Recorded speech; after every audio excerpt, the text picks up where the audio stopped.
کیوں حضرت بلال رضی اللہ تعالیٰ عنہ ملک شام سے مدینہ دن رات بنا رکے سفر کرتے رہے، اور مدینے میں جا کر انہوں نے ایسا کیا دیکھا جسے دیکھ کر وہ بے ہوش ہو کر گر گئے اور پھر کبھی مدینے میں واپس لوٹ کر نہیں آئے۔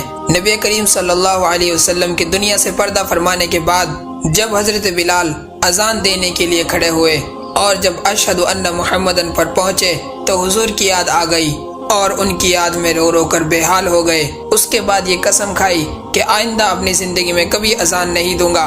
پھر ملک شام میں جا کر بس گئے۔ ایک عرصے بعد خواب میں نبی پاک صلی اللہ علیہ وسلم کی زیارت ہوئی تو حضور نے فرمایا، بلال ایسی بھی کیا بے وفائی ہے کہ ہم سے ملنا ہی چھوڑ دیا۔ خواب سے بیدار ہوتے ہی مدینے کی طرف روانہ ہو گئے اور کئی دن کی مسافت کے بعد بنا رکے مدینہ پہنچے۔ حضور کی محبت کا یہ شوق چڑھا ہوا تھا کہ راستے میں نماز اور استنجا کے علاوہ کہیں نہیں رکے، اور مدینہ میں پہنچ کر یہ نعرہ لگانے لگے، یا رسول اللہ میں آ گیا، یا رسول اللہ میں آ گیا۔ یہ کہتے کہتے جب روضہ رسول پر پہنچے اور نظر روضہ رسول پر پڑی تب ان کو یاد آیا کہ اللہ کے رسول تو اس دنیا سے پردہ فرما چکے ہیں۔ یہ دیکھ کر وہیں بے ہوش ہو کر گر گئے۔ ہوش آنے کے بعد مدینہ کے لوگوں نے ان سے فرمائش کی کہ ایک بار سرکار دو عالم کے زمانے کی اذان سنا دیجئے۔ آپ رضی اللہ تعالیٰ عنہ نے معذرت بھی کی کہ اب مجھ سے یہ برداشت نہیں ہوگا، تو لوگوں نے حضرت بلال کے پاس حضرت حسن اور حسین کو بھیجا اور ان سے کہلوایا۔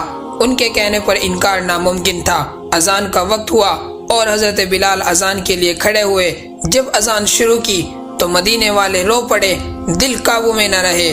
پیارے آقا کا زمانہ سب کو یاد آ گیا، یہاں تک کہ عورتیں بچے سب باہر نکل آئے۔ غم سے نڈال ہو کر بے قرار ہو کر سب کی ہچکیاں بن گئی۔ پھر جب اذان پڑھتے پڑھتے اشہد ان محمد رسول اللہ پر پہنچے تو لوگوں کی چیخیں نکل گئی، لوگ چیخیں مار مار کر رونے لگے۔ حضرت بلال کی نظر مسجد نبوی کے ممبر پر پڑی تو دیکھا ممبر خالی تھا، حضور وہاں نہیں تھے۔ ممبر کو خالی دیکھ کر وہ بھی بے ہوش ہو کر گر پڑے اور اذان بھی مکمل نہ کر سکے۔ جب ان کو ہوش آیا تو وہ اٹھے اور روتے ہوئے شام کی طرف روانہ ہو گئے اور زندگی بھر ملک شام کی جانب جہاد میں مصروف رہے۔ اللہ تعالیٰ سے دعا ہے کہ ہمیں بھی حضرت بلال رضی اللہ تعالیٰ عنہ جیسی حضور کی محبت عطا فرمائے، آمین۔